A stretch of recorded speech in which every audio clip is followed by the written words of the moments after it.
Vanessa McBride always believed she could spot a con from a mile away, but on the storm-soaked afternoon of Tuesday, June 17th, with summer thunder rolling over Fairmont Crest and the casino lights already winking across the river like taunting spirits, she discovered how disastrously seductive it felt to be the architect of her own peril. Only 24 hours earlier, she had cornered Joey Armstrong in the VIP suite of the Roosevelt Hotel and, with lethal calm, dismantled his blackmail scheme piece by piece until the man who once held her husband's gambling debts like a noose around their throats suddenly found himself begging for her cooperation. Yet it was not fear that drew Vanessa to accept his proposition. It was the intoxicating recognition that true power requires blood, risk, and an unflinching stare into the abyss. So she signed the provisional papers allowing Armstrong Holdings to funnel its shadow portfolios through McBride Realty, insisting on a profit share robust enough to lift Dud clear of every marker he had ever chalked against the casino. She even leaned in close enough to smell the citrus cologne beneath Joey's starched collar when she whispered that she wished he had asked her like a gentleman instead of bruising her husband's dignity. Then, as if to brand the moment into both their memories, she followed him to the high roller floor, perched at the baccarat table in a silk dress the color of ink, and let the entire room see her wager $10,000 on a single turn of the shoe just to prove she could. Joey dealt. Vanessa drew the natural 9. The pit boss applauded. Doug watched in breathless awe, unaware that the card cling film still glistened with the fingerprints of every crime about to erupt inside their marriage. By dawn, she had converted the winnings into cashier's chips, split them neatly into 2 velvet bags, and slid one across the penthouse coffee table to Joey with the hushed suggestion that their partnership remain strictly transactional, a word that made the club owner grin like a wolf before he reached for her wrist and dragged her back into his orbit for one more reckless kiss against the roulette balcony, where nobody could hear the nervous thud of her heart beneath the click of ivory spinning on red and black. Now, on Tuesday evening, Vanessa sat in her glass-walled office overlooking Main Street, the ledger of falsified escrow transfers glowing on her tablet, and tried to rehearse the confession she would eventually owe Doug, that his salvation had been purchased with a fraction of her soul and a promise to dance forever at the edge of Joey's precipice. She imagined Doug's relief, his gratitude, the way his shoulders might finally unclench when the collectors stopped calling them. She imagined the equally vivid flash of betrayal when he realized the cost. Would he see her as a savior or as an accomplice to the enemy who had once threatened their home? For the briefest instant, she considered ripping the entire arrangement apart, phoning federal investigators, handing over every file and text message and encrypted bank route. But the second her finger hovered above the dial, she felt that same dark thrill that had flickered through her veins at the baccarat table, the thrill of commanding fate instead of pleading with it. And so she shut off the phone, locked the office door, and decided that sacrifice, properly leveraged, could become a throne. Across town, Sheriff Bradley Smitty Smith parked his dusty cruiser beneath the eaves of St. Augustine's Community Clinic and squared his shoulders before walking inside, rehearsing lines of encouragement the way other men rehearsed prayers. Martin Richardson, Fairmcrest's heir apparent to a lumber fortune that no longer existed anywhere except in the collective nostalgia of a dying county, sat alone in an examination room, eyes haunted, fingers twitching along the frayed edges of a leather journal. For weeks, Martin had complained of shadows at the foot of his bed, of voices lodged inside the antique wainscoting of the country club ballroom, of a gravel-voiced waiter who appeared only when no one else could witness him, offering tumbler after tumbler of bourbon whose residue smelled faintly of lilacs and grave dirt. Smitty had dismissed the first report as drunken fancy, the second as grief hallucination in the wake of Patricia Richardson's untimely death. But after the third, he started keeping a paneled folder at his desk labeled Richardson Private in crisp military print. Tonight, he came armed not with warrants or citations, but with empathy, determined to steer Martin towards psychiatric help before the hallucinations, if they were hallucinations, drove him into irreversible ruin. He opened with a story about his own tour overseas, the black-eyed children he once imagined stalking the perimeter of a desert base at dusk, how therapy and medication and faith stitched him back together. Martin listened, shoulders rigid, until finally the dam cracked. he admitted that the waiter's face belonged to a man he remembered only from childhood Christmas parties. A man who served canapes in the winter of 1997 and whispered to 8-year-old Martin that the corridor under the club leads to the land where fathers bury secrets 2 nights ago. The same waiter had allegedly accosted him in the lounge and pressed a brass key into his Palma key that, when Martin pried his fingers open, had vanished into smoke. Smitty asked whether the attack felt physical or merely spectral. Martin confessed he couldn't tell anymore because the bruise blooming along his forearm looked real. Yet every security camera in the lounge recorded only Martin convulsing against thin air. Smitty promised he would escort Martin to Dr.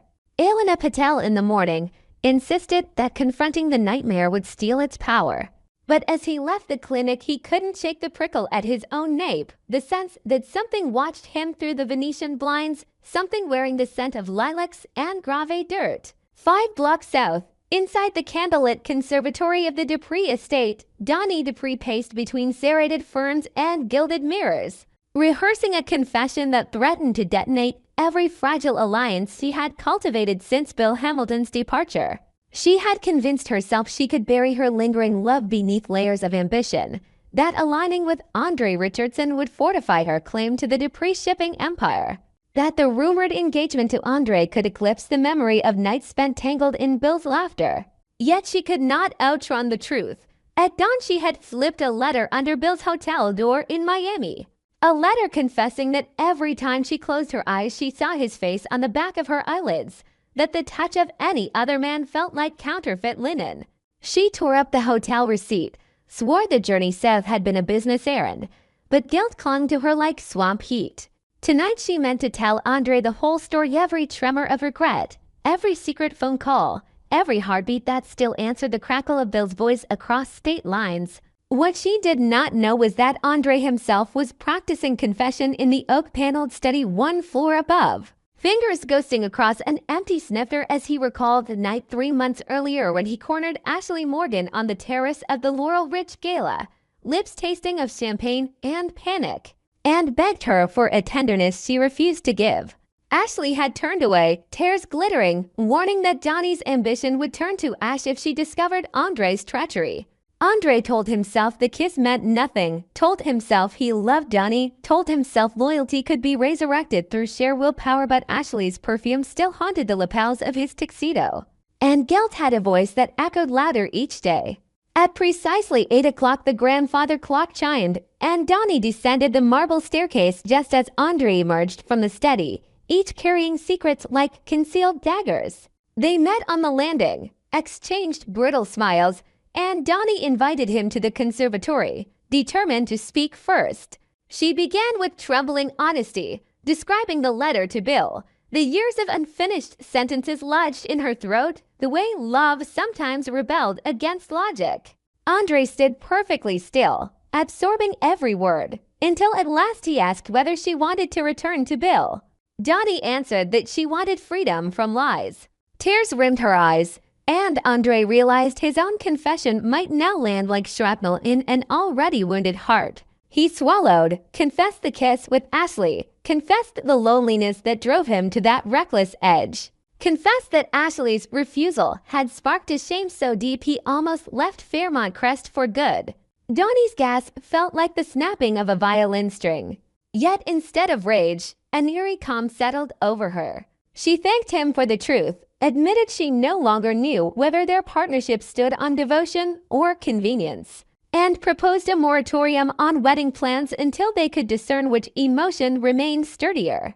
Andre agreed, voice hollow, and as they clasped hands in fragile solidarity, the conservatory's stained glass ceiling echoed with the rattle of early summer Halen omen neither dared interpret. Back at McBride Realty, Vanessa's office phone rang. Joey's number flashed across the screen. She hesitated, then answered. Joey's voice, smooth as varnish, informed her that the first laundry of offshore funds would hit her escrow portal by midnight, but he warned that federal auditors targeted the casino this week, and any misstep could collapse them both. Vanessa thanked him, her tone measured, and said she already anticipated the scrutiny.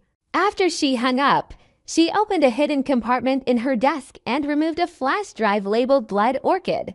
Inside were digital copies of every incriminating contract Joey had ever forced across her desk, plus surveillance footage of their amorous baccarat encounter, footage capable of destroying his marriage and his empire in a single media leak. She intended to keep the drive as insurance, but deep down she wondered whether righteousness still lurked somewhere beneath her adrenaline-soaked resolve. If law enforcement raided Joey, would they spare Doug when they uncovered Vanessa's complicity? Could she barter the Blood Orchid files for immunity, or would the price be Doug's trust? She pictured Doug asleep at home, unaware that the thunder outside mirrored the brewing storm inside her conscience, and she slid the drive back into the vault, deciding that tonight she would preserve the illusion of loyalty at all costs. By 10 o'clock, Sheriff Smitty Smith returned to headquarters and found an unmarked envelope on his desk. Inside lay a single brass key, cold to the touch, tagged with a scrap of paper that read Club Corridor Paternal Secrets live below. He locked the key in his top drawer, suddenly certain that Martin's hallucinations were scratching against reality's thin veneer and that whatever nightmare waited under the country club floorboards might devour more than one troubled hour before the week ended. In the final hour before midnight, destiny threaded its invisible wire through Fairmont Crest. Vanessa watched illicit digits trickle across her computer screen like poison masquerading as gold. Martin stared at the closed clinic blinds and silently begged a lilac-scented waiter to grant him one night of peace. Donnie retreated to her childhood bedroom and burned the last photograph of her entwined with Bill on the Charleston Pier.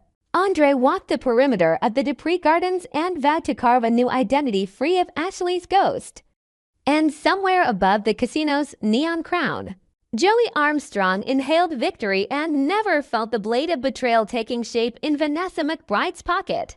Tuesday, June 17th would end without arrests or funerals, yet the city's collective heartbeat accelerated toward a singular truth. Every sacrifice demands compound interest. Every confession seeds collateral damage, and every unseen corridor eventually drags its secrets into the light of day, whether its keepers are ready or not.